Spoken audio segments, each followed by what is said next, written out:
Materiales peligrosos. Personal de advertencia nivel 1. Capítulo 8b. Guía de respuesta a emergencias. GRE. Dentro de las secciones de la guía de respuesta a emergencias, una que es sumamente importante es la sección de las páginas verdes y las tablas que están asociadas a esta sección. Las páginas verdes son una serie de tablas y distancias que uno debe de aplicar si es que el producto que está enfrentando tiene riesgo de inhalación tóxica o RIT. ¿Cómo puedo yo determinar si es que alguno de los productos tienen riesgo de inhalación tóxica? Lo que deben hacer es, al haber identificado el nombre del producto o el número de Naciones Unidas del producto y haber acudido a las páginas azules o amarillas y han encontrado el producto, si el producto se encuentra resaltado, como por ejemplo acá el tribromuro de boro, al estar resaltado nos indica que este producto presenta riesgo de inhalación tóxica. Entonces, aquellos productos que estén resaltados deben de acudir directamente hacia las páginas de color verde para las acciones de aislamiento inicial y las acciones de protección a favor del viento, entendiendo de que es un producto tóxico por inhalación. Entonces, al estar resaltado, uno debe de acudir de inmediato a las páginas de color verde. Hay algunas excepciones que las vamos a detallar más adelante. ¿Qué es un RIT? Un RIT es un producto que tiene riesgo de inhalación tóxica, que puede ser un gas o un líquido volátil que emana vapores tóxicos y que puede causar un riesgo significativo a la salud o incluso a la muerte. Un MRA o un material reactivo al agua es un producto que al entrar en contacto con el agua va a emanar gases tóxicos que pueden causar un riesgo significativo a la salud o generar la muerte. Un MRA tiene que ser derramado en agua o tiene que entrar en contacto con el agua para que pueda iniciar el desprendimiento de estos vapores. Un MRA, un material reactivo al agua que está seco, probablemente no tenga esta condición especial de riesgo. Lo vamos a ver también con más detalle en las excepciones del uso de las tablas de las páginas verdes. Este es un ejemplo de una de las tablas de la página verde. Esta es la tabla 1. En la tabla 1 de las páginas verdes, que es la más extensa, es la más importante, van a encontrar estas características. Los materiales peligrosos, ya sea que sean materiales RIT, como este de acá, el bromo en solución, por ejemplo, o los materiales reactivos con el agua, como este de acá, el cloruro de aluminio anhidro, van a estar siempre ordenados según su número de Naciones Unidas, de forma ascendente. Entonces, el primer dato importante que tienen que considerar es si encontraron el producto por el nombre y está resaltado, tienen que determinar cuál es su número de Naciones Unidas para que con el número de Naciones Unidas puedan ir a la tabla 1 y poder encontrarlo. Una vez que lo han encontrado, uno tiene que tomar en cuenta que la tabla número 1 tiene dos grandes secciones, una sección para derrames pequeños y una sección para derrames grandes. Yo debo de usar una u otra en función a la cantidad de material que se ha derramado. Y cada sección, ya sea de derrames pequeños o de derrames grandes, tiene dos paquetes de información. El primero es la distancia de aislamiento a la redonda. Acá también en derrames grandes tiene una distancia de aislamiento a la redonda y tiene una distancia para acciones de protección. En derrames pequeños yo debo proteger dependiendo si es de día o de noche. En derrames grandes también una distancia de aislamiento y yo debo proteger en función a la hora del día, si es de día o de noche.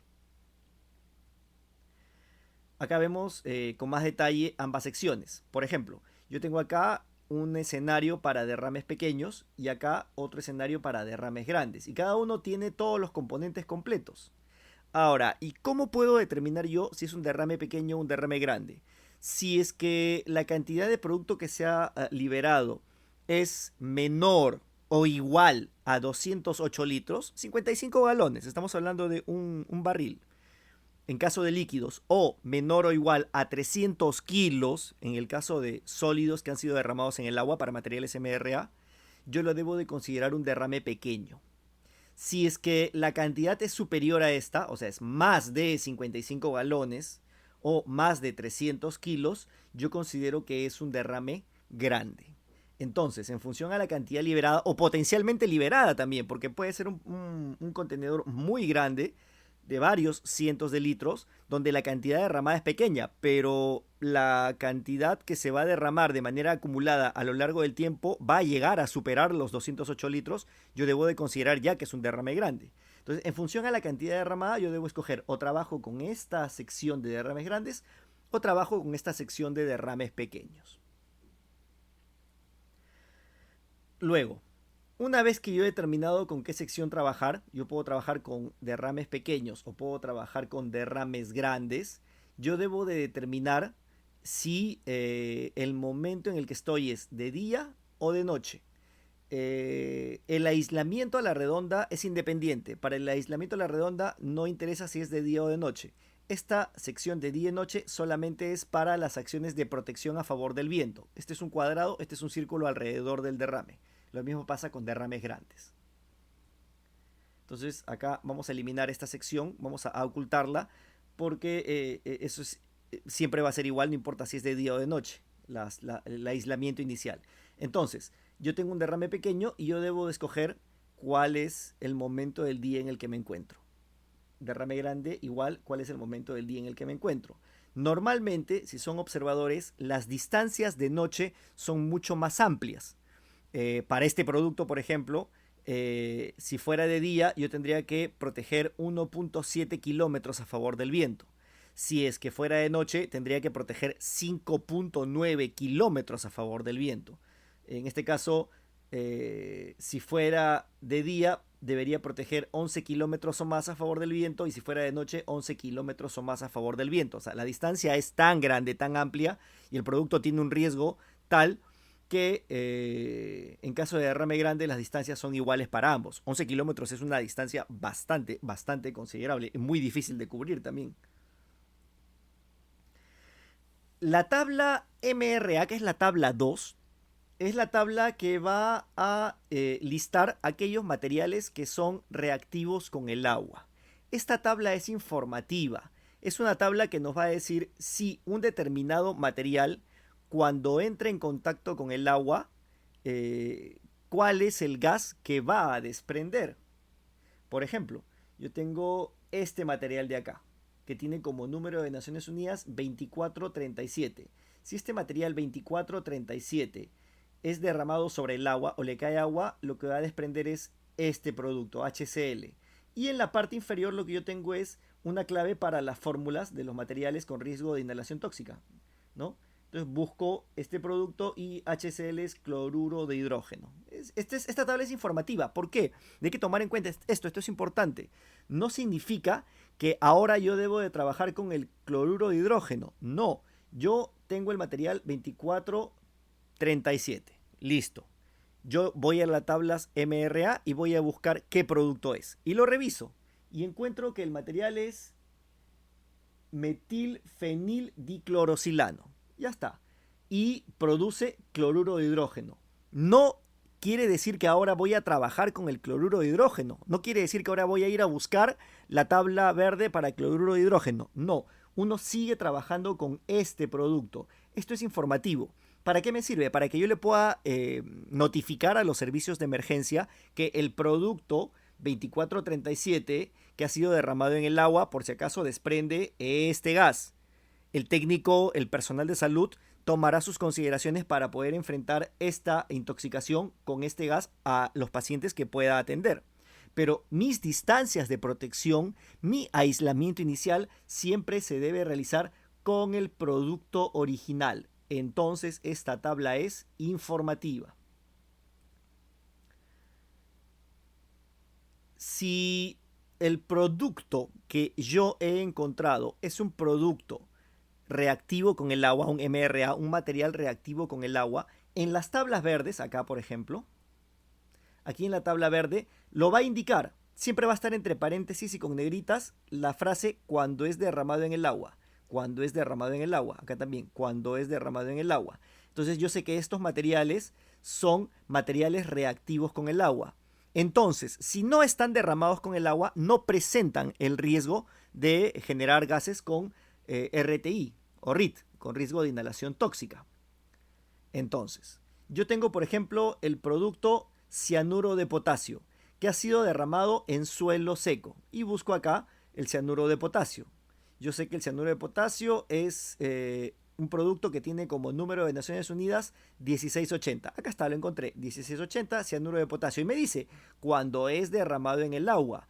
Pero en mi escenario, en mi incidente, yo tengo enfrente un derrame de cianuro de potasio sobre suelo seco.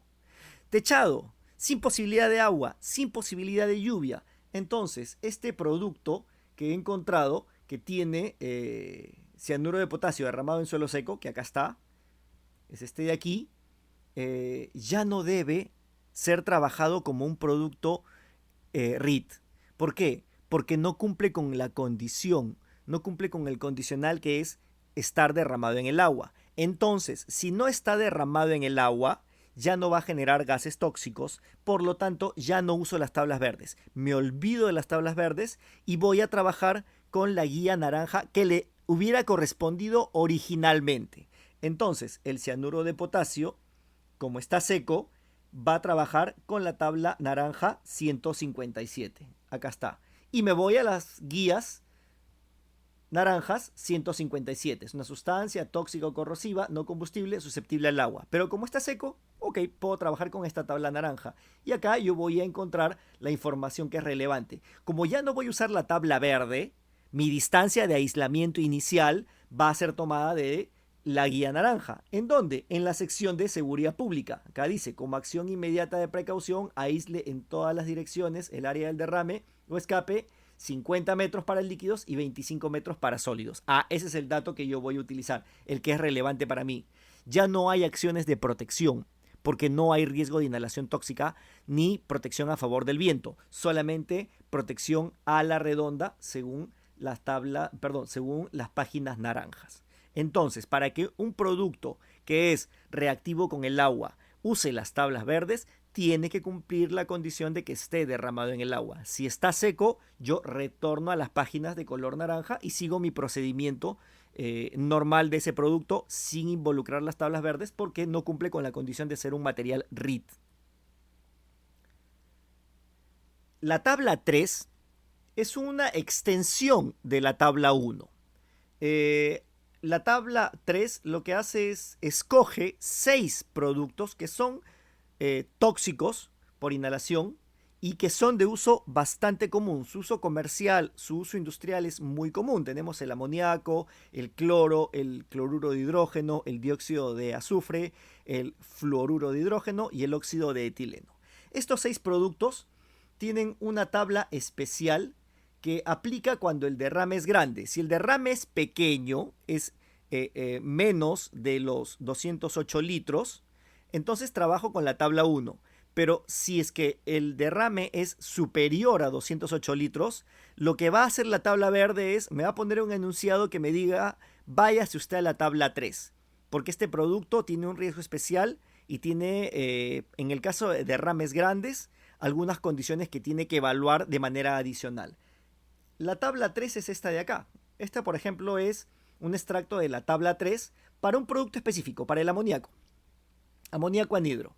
La tabla 3 toma 2 parámetros. Aquí ya no vamos a hablar de que es solamente un derrame grande, o sea, no solamente es más de 208 litros. Ya me da una serie de parámetros un poquito más finos, más precisos, que toma en cuenta 2 cosas. Primero, el tipo de contenedor, que está acá.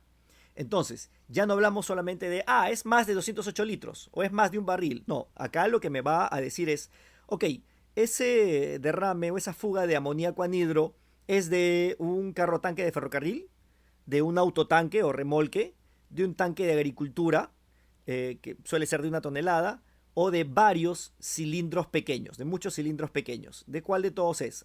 Una vez que yo he identificado cuál es el tipo de vehículo de transporte o el recipiente o el contenedor, yo voy a comenzar a trabajar buscando cuáles son mis distancias. Digamos que lo que tengo es una fuga de un autotanque, un vehículo de carga grande. Entonces trabajo con toda esta línea de acá. Esta va a ser mi línea de trabajo. Mi aislamiento inicial va a ser de 150 metros a la redonda de ese tanque. Pero acá ya las cosas tienen parámetros también más finos, porque el siguiente parámetro es la velocidad del viento. Entonces, yo ya sé que lo que tengo es un autotanque y mi aislamiento inicial son 150 metros. Entonces, yo debo escoger, igual que en la tabla 1, o es de día o es de noche. ¿Correcto? Y una vez que he escogido si es de día o es de noche, yo debo de determinar cuál es la velocidad del viento. Digamos, vamos a tomar como ejemplo que el derrame ocurre de día. Entonces voy a trabajar con todo este segmento de acá, el paquete de acá, que es de día. Este de acá me olvido, de noche ya no. Trabajo con día. Pero para poder trabajar de día, me va a hacer otra pregunta más. ¿El viento es leve, es moderado o es un viento fuerte? Viento leve se considera cualquier viento inferior a 10 kilómetros por hora. Un viento moderado es un viento que está entre 10 a 20 kilómetros por hora. Y un viento fuerte es cualquier viento superior a 20 kilómetros por hora. Acá tiene el equivalente en millas también, como dato para otra escala de medición. Ahora, es un poco difícil que el personal de primera respuesta necesariamente siempre tenga un anemómetro que te permita medir la velocidad del viento. Entonces, la GRE también en la página 356 nos da una serie de parámetros que te pueden ayudar a determinar si un viento es leve, es moderado o es fuerte. Tienes acá las velocidades aproximadas de referencia, pero tienes un parámetro también de especificaciones visuales. Por ejemplo, si el viento se siente sobre la cara, se siente el susurrar de las hojas, las veletas, los testigos de viento se mueven por acción del viento, es un viento leve. Si el viento levanta polvo, hay papeles sueltos que se mueven, las ramas de los árboles pequeñas se mueven también, yo puedo considerar que es un viento moderado. Y si se mueven las ramas grandes de los árboles, el viento ya tiene un sonido de silbido, hay movimiento de los cables de los postes, si hay gente que usa paraguas porque hay posibilidad de lluvia, estas se pueden abrir con dificultad y cuesta mantenerlas, ya puedo considerar que es un viento fuerte. Entonces, con alguno de estos parámetros, yo voy a retornar a mi tabla y voy a decir, ok, entonces me parece que es un viento moderado. Entonces trabajaremos con la línea de remolque, de autotanque, que es lo que vimos como ejemplo, y aíslo alrededor 150 metros. Pero a favor del viento, lo que voy a hacer es, voy a escoger esta medición de acá. Voy a trabajar de día porque es de día y 500 metros de protección a favor del viento porque es un viento moderado. Si fuera un viento fuerte, va a disminuir un poco la distancia de protección y si fuera un viento leve, va a ampliarse. ¿Por qué es inversamente proporcional? Porque si el viento es fuerte, lo que va a hacer es, va a dispersar y va a diluir de mejor manera el contaminante. Es por eso que la distancia también requiere que sea menor. Si el viento es leve, ese gas no se va a disipar y va a viajar concentrado mayores distancias. Es por eso que acá me está pidiendo una distancia mucho mayor, 900 metros, casi un kilómetro de protección.